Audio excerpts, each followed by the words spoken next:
歡迎來到你的救贖之站。你在這裡並非偶然，而是因着神聖的安排。今天我們為你的屬靈領悟而禱告，並滿懷期盼。親愛的，這是一場關乎生命與死亡的抉擇。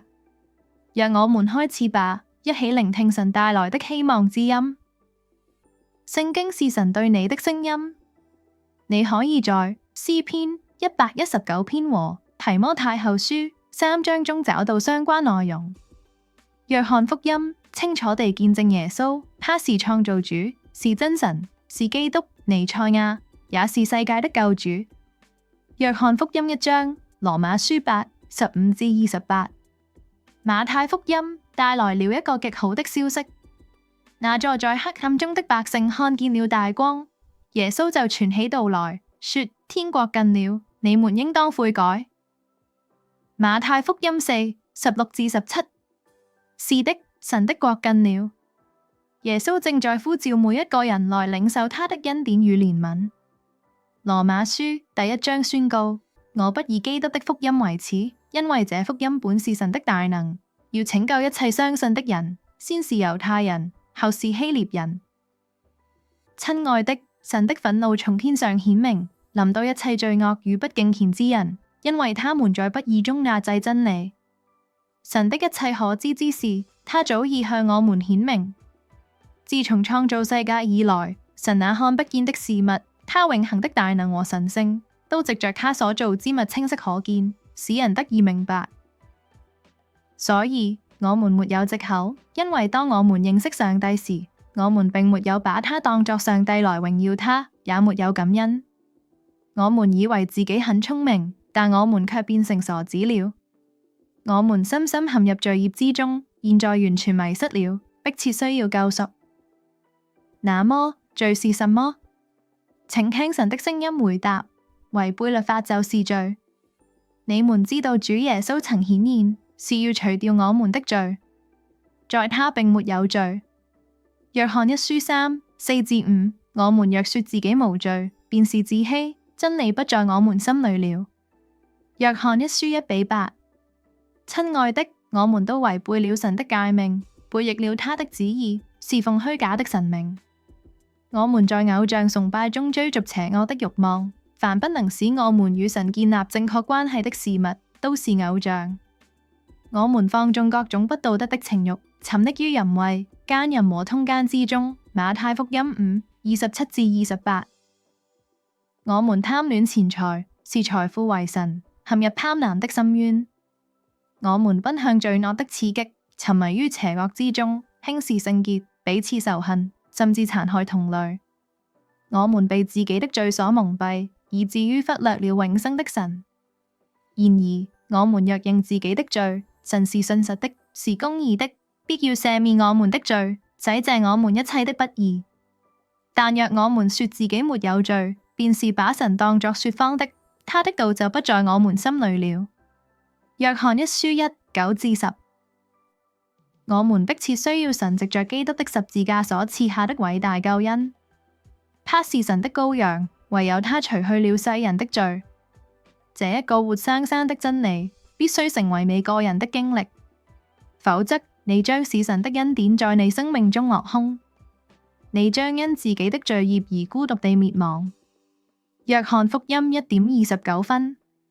就像亞當和夏娃一樣，你的選擇使你今日與神的同在隔絕。不要成為這鐵達尼號般沉淪世界體系的又一個犧牲品，卻沒有基督作為你的救生之舟。馬可福音4:37至41。毫無例外，所有人都要站在神的審判台前，無論你是否同意或接受。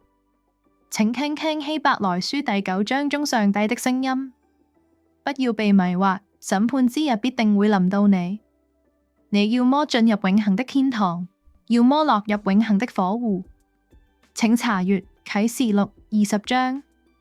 這是你的選擇，你必須作出決定。無數人如今正處在永恆的痛苦之中，因為他們拒絕了神在基督裡所賜的憐憫。許多人拒絕了神的愛，以及他所預備的永恆之城。啟示錄22章。神的話語清楚地告訴我們關於永恆的真理。他不是說謊的，他昔在、今在，他是以馬內利，神與我們同在。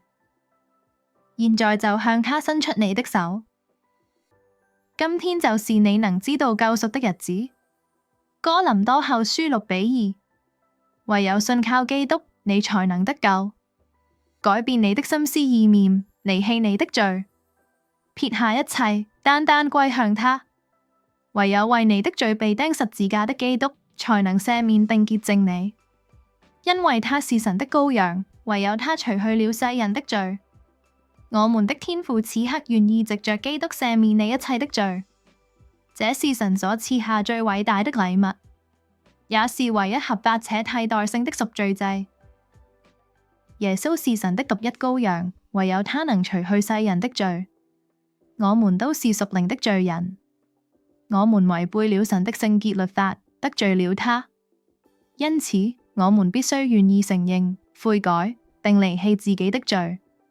羅馬書1-3章，否則因我們的罪，我們必定面對永恆的審判。靠自己，我們絕無逃脫的可能。施洗約翰警告悔改的人，要結出與悔改相稱的果子。神絕不容忍頑固的悖逆和故意的不順服。耶穌為我們的罪付上贖價，使我們的罪名在天國法庭中得以免除。然而，他仍然是聖潔公義的神。真正的救恩不僅僅是口中承認主啊，赦免我。希伯來書宣告，唯有真正悔改，並單單憑信心倚靠基督的人，才能得着永恆的救恩。我們被呼召去愛主，跟隨耶穌，就在此刻。馬可福音12:29-31，馬太福音16:24-26。我們藉着單純的信服，領受神在聖經中所應許的寶貴真理，因為聖經正是神對我們的聲音。彼得後書1章，約翰福音15章，提摩太後書3章。耶穌成為永恆救恩的創始者，賜給一切信靠並信服他的人。希伯來書第5章記載，他雖然是兒子，還是因所受的苦難學了順從。他既得以完全，就為凡順從他的人，成了永恆救恩的根源。不要誤解，神的話語清楚地教導我們，唯有信靠基督才能得救。是的，對耶穌的信心是真實的事實。然而，真正的信心必須在聖靈的引導下，藉着敬虔的行為和充滿愛的態度來彰顯。藉着他恩典的聖靈，我們可以每日跟隨基督。若信心不能帶來對主的信服，那就不是真正的信心。羅馬書8:14，羅馬書12:1-2。我們無法憑藉任何方式或自身努力潔淨自己的罪，因為耶穌的寶血已經為我們成就了救贖。然而，唯有在持續信服他的過程中，我們才能尋求並認識我們的天父，成為用心靈和誠實敬拜他的真敬拜者。約翰福音4章，耶穌說：若你們真正愛我，就必遵守我的話，信服我的教導。當我們選擇跟隨主時，他便藉着自己偉大而寶貴的應許，賜給我們力量，引領我們的旅程。因此，我們將得着屬天的能力，日日得勝。若你謙卑地承認自己此刻需要耶穌來拯救你，或曾遠離他，但今天願意按他的方式重新跟隨他，那麼若你可以，便請謙卑地跪在神面前，坦誠具體地承認你的罪，向他求赦免吧。詩篇51篇，經上記着說：我們若認自己的罪，神是信實的，是公義的，必赦免我們的罪，洗淨我們一切的不義。約翰一書1:9。這是你信服的第一步，向他人見證基督為他們被釘十字架的福音。耶穌說：凡在人面前不認我的，我在我天父面前也必不認他。馬太福音10:33，我們絕不可為拯救我們的主感到羞愧。此外，每日以生命的糧聖經滋養你的靈魂，與天父建立親密關係。當你閱讀、學習並默想神的話語時，求聖靈賜下智慧和啟示，使你能明白並踐行他的真理。此外，請與你可以聯繫的信仰群體建立連結，或找到像我們一樣，雖不完美卻在基督裏被塑造的信徒團契，這至關重要。你所禱告、尋求並加入的地方教會，必須是真正信靠神當下話語的群體。希伯來書第10章記載，我們要堅守所承認的指望，毫不動搖，因為那應許我們的是信實的。又要彼此關懷，激發愛心，勉勵行善，不可停止聚會，像那些停止慣了的人，倒要彼此勸勉，既知道那日子臨近，就更當如此。希伯來書10:23至27，你所在的地方教會必須堅信約翰福音第3章的教導，你們必須重生，藉着神的靈才能進入神的國。約翰福音3:7，他們必須相信真正的救恩源自那使人悔改得救的敬虔憂傷，而非世俗的憂愁，因為世俗的憂愁只會帶來死亡。哥林多後書7:10，這就是藉着信心得救的恩典，唯獨在基督裏才能得着。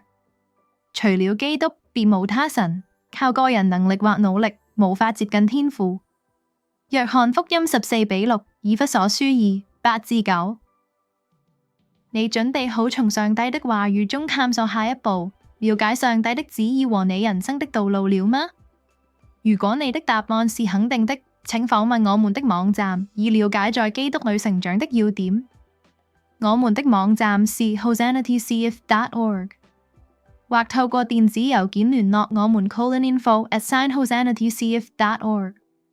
免費下載見證歌曲《盟約之愛》，只需前往我們網站的頂部選單並點擊免費歌曲，即可獲取這首歌曲及更多內容。直到我們再次見面，願我們的主和救主耶穌基督賜給你奇妙的恩典與平安。如果一刻這